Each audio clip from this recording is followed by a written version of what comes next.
What's up, everybody? Mike here. In this Baldur's Gate 3 build guide video, I will be going into the level 6 version of Pyro Warlock, showcasing the evolution of this from level 3. If you checked out my level 3 build version of this, you already kind of know what I started off with. If you've not already, please check that out, and then come back to this video, of course. So yeah, this will be from starting off at level 4, going to level 6. I'll be talking about like what abilities, spells, and equipment you will be utilizing for this build at level 6. All right, so here at level 4 with the Pyro Warlock, you gain a cantrip, health increase, of course, gain a spell, and new feat you can choose. So cantrip wise, this is optional, but for me personally, I really like Mage Hand because it creates a spectral hand that can manipulate and interact with objects. This is very useful, and outside of combat where you're trying to either get behind a door that's locked, you maybe need to hit a lever or something like that, or go around another way to do so, or activate something that maybe you can't use any other way. And Mage Hand comes in handy with that. If you don't go that route, there's always Blade War to help you with taking only half damage from bludgeoning, piercing, and slash attacks in case you get enemies come up close to you. But it shouldn't honestly be happening that much, personally, in my opinion, if you position your Warlock properly, and where your melee attackers are being the more focus of the enemies than you are. And you don't want to go poison spray, I believe, because that just is an AoE, and I think you gotta be close up for that anyway too. This is not very much a close up melee focused build anyway.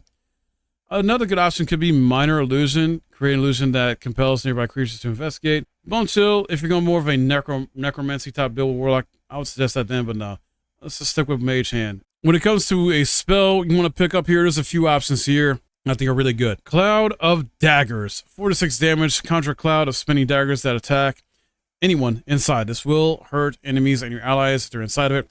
It's really good. It's, you can just apply down, like, it doesn't really take any concentration. You just put it down, leave it be. It lasts for 10 turns. And it really helps out if you have allies that can maybe do anything that's like ensnares them, holds them, maybe distracts them, or hold person, for example. If you did that on a humanoid enemy, you do that first, whatever you can do to kind of like stun them, paralyze them, keep them still for like 1 or 2 turns. You drop this down in that after you do that, and it's just gonna kill them or do a lot of damage to them at least. So you can pick that up. Another option I recommend if you want to go more the defensive route is Mirror Image. Create 3 illusionary duplicates of yourself that distract attackers. Each duplicate increases your armor class by 3. This lasts for 10 turns. Similar to Cloud of Daggers, lasts for 10 turns. This is very good if you're trying to be more defensive with your Pyro Warlock, in that sense, where you're trying to be able to stay alive better if you're in a tough spot. So keep in mind, though, you cannot replace these or switch these out. You got to choose wisely. So up to you on your playstyle here. I think these two are very good, though, either way. With the feat you want to pick up, you're going to do Elemental Adept, and we're going to go with Fire, because we're going to stick to the theme of Pyromancy here, Pyro Warlock, where you are utilizing your fire as much as possible. Spells you cast ignore resistance to fire damage. In addition, when you deal fire damage with a spell, you cannot roll a 1. So it's going to be good to help you do more damage with it, especially against enemies that are weak to it. And even when the ones that are not, this is going to help you do more and just obliterate them faster. Here at level 5, you're going to pick up Deepened Pact. Please, with your service, your otherworldly patron added new boons into the terms of your pact. Blade pack holders gain an extra attack with their pact weapon.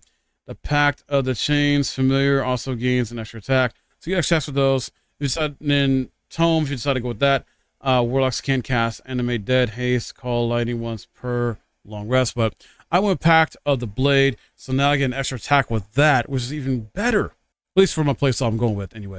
And then here at level 5, with the spell you want to pick up, Fireball. 8 to 48 damage, shoot a bright flame from your fingers that explodes upon contact. Torch everything in the vicinity. So on save, targets still take half the damage from this. It's basically a big AoE. It obliterates once it hits. It is fantastic. Pick it up for this build. And then for an Eldritch Invocation that you pick up at this level, I would suggest Devil's Sight. which you can see normally in darkness, both magical and not magical, to a distance of 24 meters. It's going to help you be more still be accurate, even though you're in darkness when they try to debuff you in situations like that. This has happened to me already, at least a few times, and I had to like utilize this, and I'm so glad this came in handy with, you know, utilizing this Devil's Sight. So keep that in mind. It's fun. Otherwise, you have to move out of that darkness because they will cast darks on you where it blinds you, and you have to move out of it. But if they do it and you stay in it, you're still going to hit. Then level 6, baby, we got Dark One's Own Luck. You get as a subclass feature, call on your patron to change your fate and add a 1d10 to an ability check. Very good, very good. You also gain a spell.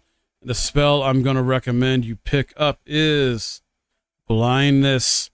And what it does, limit a foe's sight range. It is easier to hit, and the creature will miss more often. So that's going to really help out with you in situations where you utilize this. And then if you run out of this, you got True Strike still to utilize when you need to. This is going to be a little better. And I believe with the upgraded version, you can hit up to 2 enemies at this level 6 right now. So you can blind 2 enemies as long as they hit. And that's just going to help you eliminate enemies even quicker. So in case you didn't watch my level 3 Pyro Warlock build that I did for Will, and just in general what it is, equipment wise, it's I'm basically using the same stuff right now until I get something better, which is the Haste Helm to give him that smooth start at start of combat where it gains momentum for 3 turns. So that way, with him being a offensive caster, I want him to be able to move around very quickly at the start of combat if I need him to, get in a position where I need him to be if I don't always get him in a position from hiding before combat starts. So this is very useful for that. And then padded armor +2 for the light armor here. Gets a armor class of 13, which helps the armor class to make it 14. And superior padding you take 2 less bludgeoning damage in case you get in situations where you got a enemy that does bludgeoning damage to you. So there's that. And then Mistress Grace, which is optional. You don't have to have this on him at all. Does provide Feather's Fall though, as an extra spell you can utilize with him if you so choose. So you're not always using like the potion version of this or the scroll version of this all the time. This is an extra option. Same with the Amulet of Lost Voices, which allows him to speak with the dead. You don't have to use this, but I decided to do it on him because I felt it fit him. Plus, I feel like it's more fun to at least have one character that can speak with the dead and another character that can speak to animals. If you don't necessarily have a character that can speak to animals, you got potions or scrolls that can help you out with that. But just keep in mind, because it's more, the playthrough is more fun when you can speak with the dead and speak to animals. But yeah, that's why I have it on him. This is completely optional as well too. At the current level I'm at with level 6. This will definitely change up though as I level up, because I cannot wait to see where I'm at by level 9 with the equipment gear I have to utilize with this build I'm doing, and level 12 as well too. Rapier here, I got the Sword of Screams. Just for now, this will probably change up. This is not necessarily build specific. I feel like by the time I hit level 9 with these builds, not just this one, they're going to really start to come into their own. I feel like between from 1 to 6, they're not really, because you're not really finding equipment that's super specific to your build, at least not yet. If you're at least still in Act 1, that is, still going through that and haven't gotten to Act 2. I feel like once Act 2 begins, you start up on more, you start that's why I say definitely by level 9, if not maybe a little before that. And if you're in Act 2, it's going to really start to, get gear specific. And plus with the gear you can make with the forge and stuff like that, you're going to start really seeing that more fleshed out then in these build videos. And so, yeah, and then kept him with the light crossbow for range combat attacks when he can't do any spell casting or can't use his cantrips for whatever reason. Situations because there are enemies that will, prevent you from doing that. Just have to watch out for it. It's very situational, but that's why I keep him with a light crossbow and all classes with some form of ranged weaponry. I would also add this on, Crusher's Ring, which also adds movement speed +3 to him. You don't have to, but it's something I decided to add on to him to give him some more speed to move around, because he is still technically kind of squishy in a sense, but does a lot of damage when he does do damage. So I want to keep him on the move, keep him out of danger, and that's going to help, be combined with the Haste Helm to keep his movement speed really good, and so he can get to enemies faster or get out of danger quicker if need be. So that wraps it up for my Pyro Warlock level 6 build here. Can't wait to show you the evolution of this when I get to level 9 and then level 12, you know, and show you guys how it's evolved, how better it can be. And this is just one version of the Warlock, or even a Pyro version of it in a sense, because there's going to be more other variations. I'm going to bring you guys, this game is massive. It's kind of reminds me of Elden Ring, because Elden Ring you can do so much build variety. That's what I love about Baldur's Gate 3. There's so much build variety within these classes and subclasses, and even the races too, which also affect how your class goes, and not just, you know, with equipment too. So so many factors you gotta take into account.